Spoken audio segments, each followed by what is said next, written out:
Fala perseguidos, estou na área para trazer para vocês o planejamento dessa quinta-feira, dia 24, tá? E também análise detalhada de cada um dos jogos.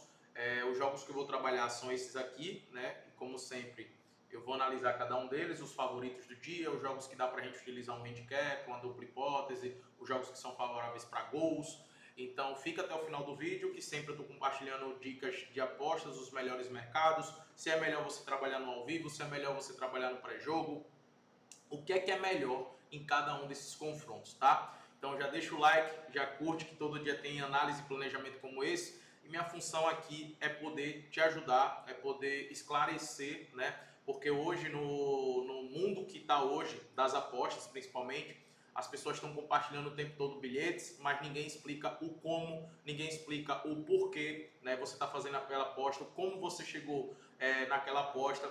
E eu acho isso fundamental porque isso traz clareza. E essa clareza vai servir para você entender o porquê você teve um green, o porquê você teve um red, o porquê você vai permanecer aplicando aquela estratégia. Então isso para mim faz muita diferença, tá? Vamos lá, vou começar com os favoritos que eu selecionei aqui.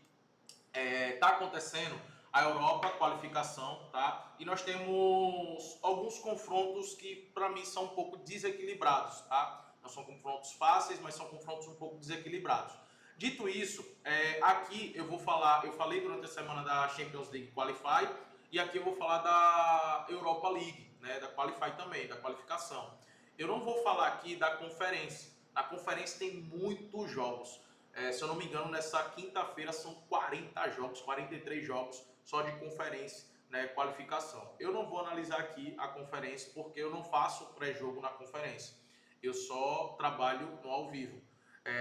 Então, cara, é olhar no ao vivo, selecionar alguns jogos, alguns favoritos, se você quiser acompanhar. Caso contrário, é não trabalhar mesmo, tá? Eu, particularmente, eu selecionei até alguns favoritos ali da conferência, mas não é algo que eu gosto de trabalhar, não é algo que eu só vou fazer algo no ao vivo se tiver o campo me mostrando o que deve fazer, tá? Mas caso contrário não, vou focar nesses outros jogos, até porque são tudo no mesmo horário, não tem como acompanhar tudo no ao vivo, né? Então eu prefiro focar nesses jogos com equipes que tem uma qualidade melhor, uma qualidade superior, e aí eu prefiro trabalhar, tá? Eu gosto de trabalhar com equipes de qualidade.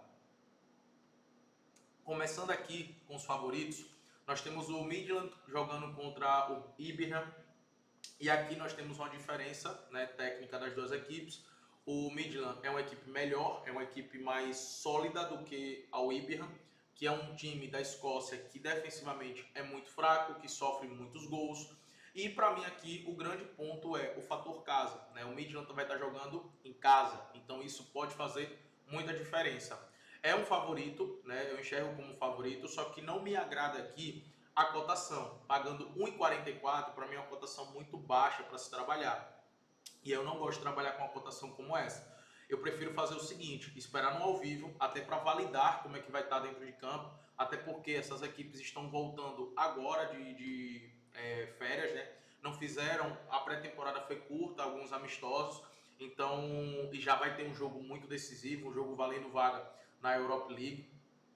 Então é muito importante a gente validar o ao vivo. Por isso que eu estou evitando bastante tá fazendo apostas de pré-jogo, tanto na Champions League qualificação, quanto agora na Europa League, assim como eu evito também no início dos campeonatos, apostar de vitória de um time no pré-jogo, justamente porque eu não sei como é que vai estar o nível de entrosamento, né? Pode ser que isso esteja baixo e não tenha um bom desempenho.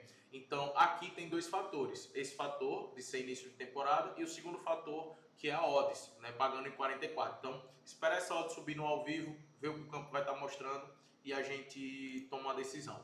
Esses dois fatores se aplicam aqui também no Anderlecht contra o Hacken. O Anderlecht também em casa é favorito, é uma equipe melhor, não que o Hacken não seja, tá? E tem um ponto aqui, a equipe do Hacken, eles estão jogando, né, já o seu campeonato, que é o campeonato da Suécia. Então, ó, você pega aqui, ó, o histórico, ó, só no mês de julho, tá? No mês de julho eles jogaram no dia 6, aí teve o jogo no dia 10, teve o jogo no dia 13, teve o jogo no dia 17, teve o jogo no dia 20, teve o jogo no dia...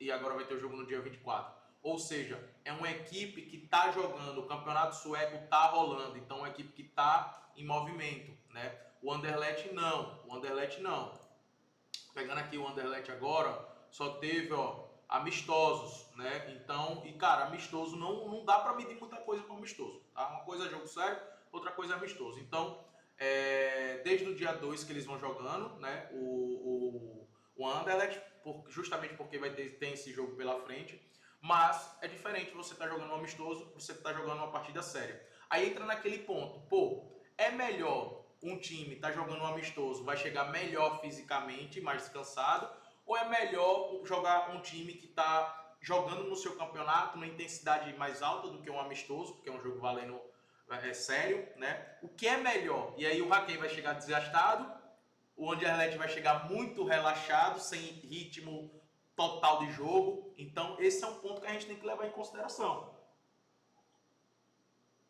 E onde é que a gente tira essas dúvidas, né? Então, por exemplo, eu tô com essa dúvida. Será que o Haken vai chegar desgastado? Será que o Anderlecht vai ser pior a falta de ritmo de jogo numa alta intensidade? Porque você está jogando amistoso? Então, essa dúvida, onde é que eu vou tirar? Dentro de campo. Essa dúvida eu tiro no campo. O campo vai me mostrar isso. E além do campo me mostrar isso, a gente vai ver a odds. Porque 1,44 não dá, tá? Por isso que vamos esperar essa odds valorizar. Atlético Mineiro contra o Bucaramanga. Cara, a odds do Atlético Mineiro iniciou na semana com odds 1,25. Aí foi subindo, agora tá odds 1,50. Por que tá essa odds 1,50? Por que subiu essa odds? Por conta da falta de pagamento para os jogadores, né? Então, o Rony tinha entrado na justiça pedindo a rescisão do contrato, o Scarpa também, o Igor Gomes também, se eu não me engano, o Arana também entrou, porque os caras estavam com salário atrasados, né? Esse jogo aqui na quinta-feira, vai ser na quinta-feira, eu tô gravando esse vídeo na quarta. No momento que eu estou gravando esse vídeo, tá? Saiu uma nota, o Atlético Mineiro comunicou que na quarta-feira realizaria o pagamento dos salários atrasados dos jogadores. Nesse momento que eu estou gravando o vídeo, ainda não foi confirmado esse pagamento, ainda não saiu, olha, o Atlético pagou. Então, cara, esse extracampo, esse bastidor mostra uma coisa.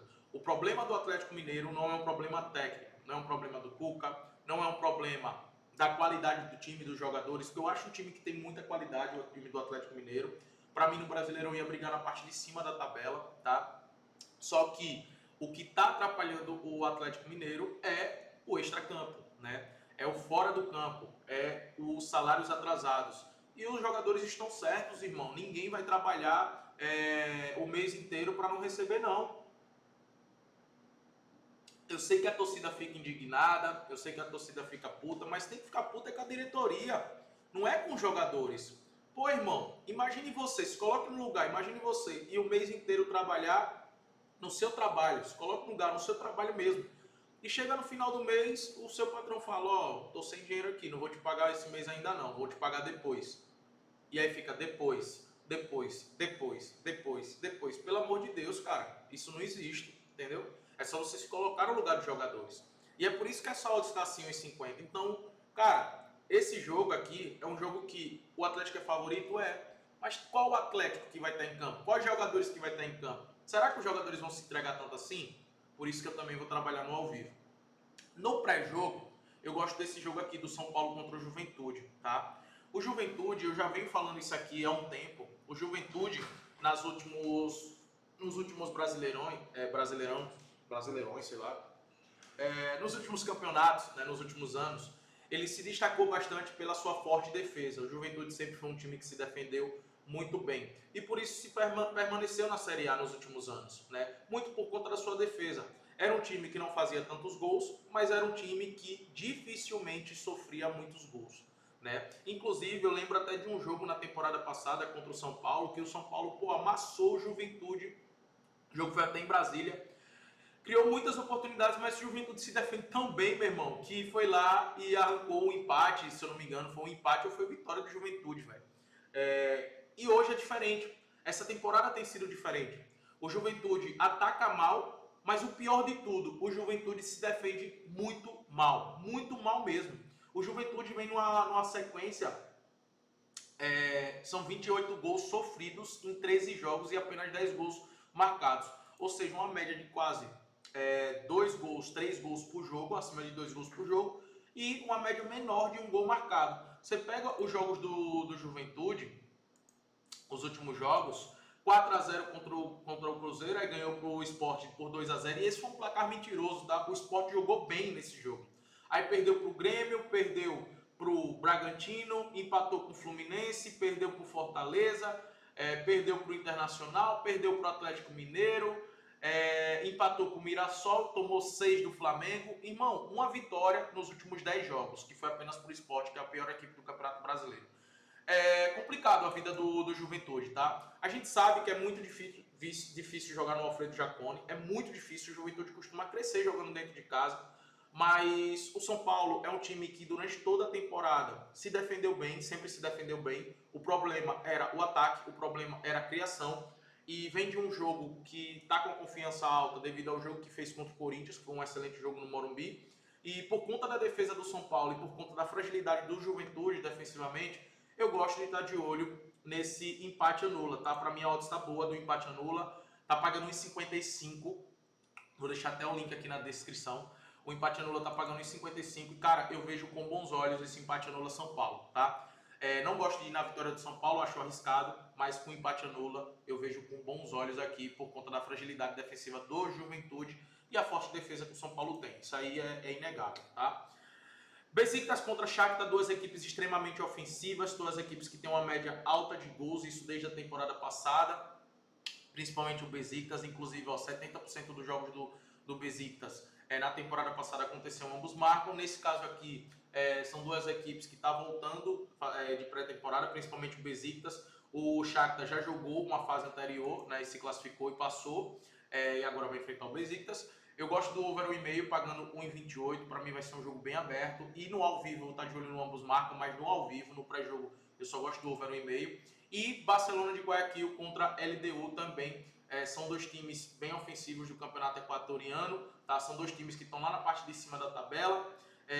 São dois times que têm uma média de gols altíssima, né? O Barcelona de Guayaquil com 33 gols marcados e 25 gols sofridos. E a LDU com 37 gols marcados e 21 gols sofridos, isso em 21 jogos, tá? Então é uma média altíssima de gols, né, dessas equipes.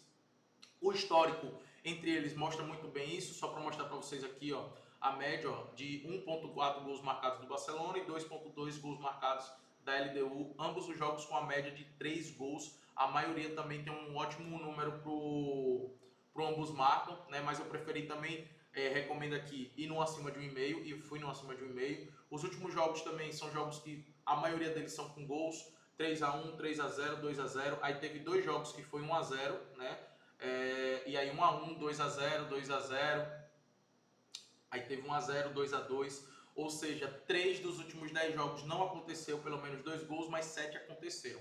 Então vejo um jogo muito favorável para isso, tá? E outros jogos que eu vou estar acompanhando no ao vivo, o Sheriff Tiraspol contra o Utrecht, para mim vai ser um jogo bom para gols, vou estar acompanhando no ao vivo. O Braga contra o Levski Sofia, o Braga é favorito pela qualidade do elenco, mas vamos ver em campo, né, e vai jogar fora de casa, por isso que eu deixei no ao vivo. E vai ter um jogo de Botafogo de São Paulo contra o Criciúma, equilibradíssimo, também não tem nada o que fazer. E Clube Remo contra o Avaí, também muito equilibrado esse jogo. Também vou trabalhar no ao vivo, tá? Espero ter te ajudado com esse planejamento, com essa análise, e vamos para cima, que seja uma quinta-feira muito lucrativa.